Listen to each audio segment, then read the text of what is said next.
Salut à tous. Alors on se retrouve du côté du Béthai où il est tombé à peu près 30 cm de neige à l'endroit où je suis. Donc je monte avec le Giant Fully 1.5 2017 avec le nouveau moteur Yamaha et puis les pneus en 27.5+. Je dois dire que ça monte plutôt bien parce que comme vous pouvez le voir il y a pas mal de neige, hein, ça glisse beaucoup. Donc voilà, je vais vous montrer comment il monte sur ces traces. Hop.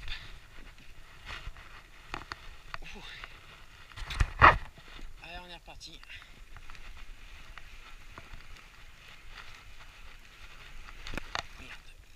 C'est vraiment compliqué à monter parce qu'il y a beaucoup de neige. Les traces sont vraiment très étroites, ça glisse derrière, c'est vraiment pas évident du tout. Ah, c'est con, putain, j'y arrivais jusqu'à maintenant et là j'y arrive plus. Oh les boules. On va y arriver les gars. Là. Putain.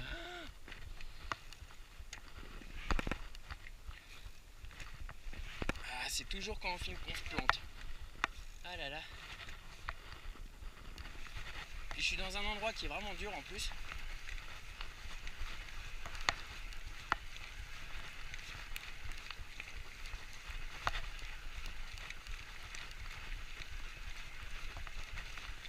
Alors vous allez me dire, là je roule pas dans la neige. C'est vrai. Mais avec le dégel, ça glisse énormément. Le terrain est très mou. T'as l'impression de rouler dans un bac à sable. Allez, avance mon beau. Voilà.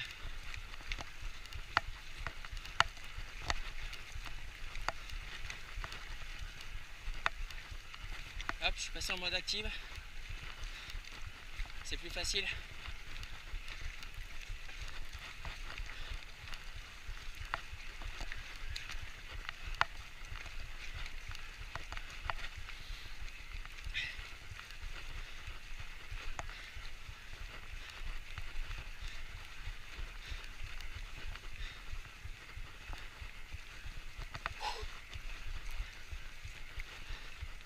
J'avais prévu aujourd'hui de rouler au Contamine Montjoie dans la réserve naturelle, mais avec la neige qui est tombée, c'est vraiment trop dangereux.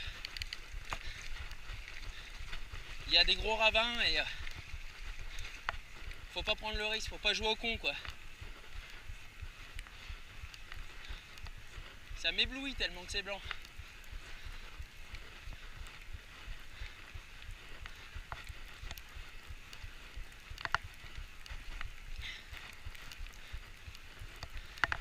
Je dois dire que les pneus Schwab Rocket Run en 2,55 ont vraiment une super adhérence. Il y a juste la bonne pression. Ça va vraiment bien.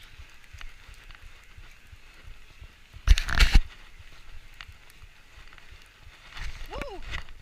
Regardez donc une ornière. Un peu mieux, je m'en mettais une. Comme quoi qu'il faut toujours se méfier. Hop. Là je suis repassé en mode tour. Là on voit qu'il y a une ornière. Voilà.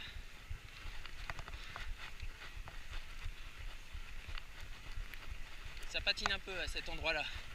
Un peu beaucoup.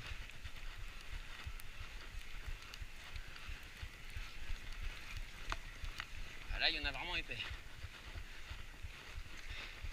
Alors, il y en a beaucoup qui me disaient que l'autonomie n'était pas énorme avec le nouveau moteur. Bah, je dois dire que c'est totalement faux. Hop là. Là, il y en a épais. C'est faux parce que franchement, ça va aussi bien que le modèle 2016. Moi, j'ai le E+1 2016. Oh la vache. Je sais pas si vous voyez l'épaisseur de neige. Alors,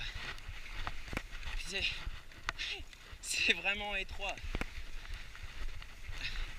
je touche dans les bords. Je vais passer de l'autre côté.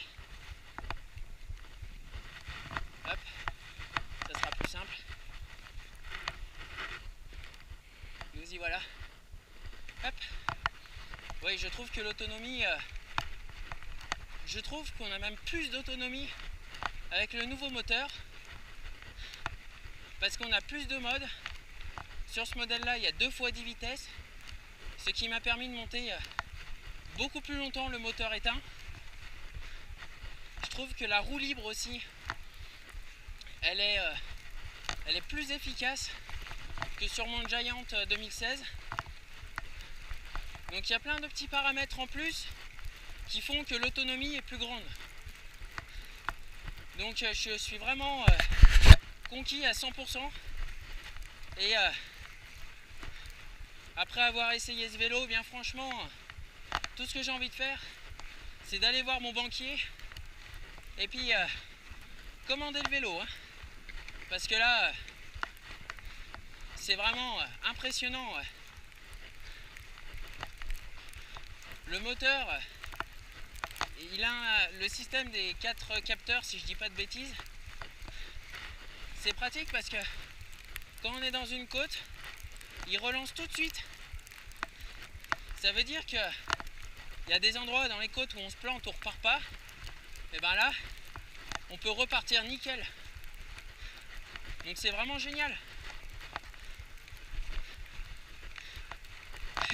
J'ai les pédales qui tapent de chaque côté de la rigole. Et là, en bas c'était de la neige pleine d'eau. Et là je peux vous dire que c'est vraiment de la bonne neige. Il me reste 42% de batterie. Hop là. Et en dénivelé, j'ai fait pour le moment pas loin de 700 mètres de dénivelé. Alors oui, j'ai mangé 60% de batterie pour 600-700 mètres de dénivelé. 1000 mètres quand je serai en haut. J'y serai bientôt. Mais faut pas oublier que je suis monté dans la neige. Et forcément on consomme beaucoup plus de batterie dans la neige. Waouh, c'est chaud hein.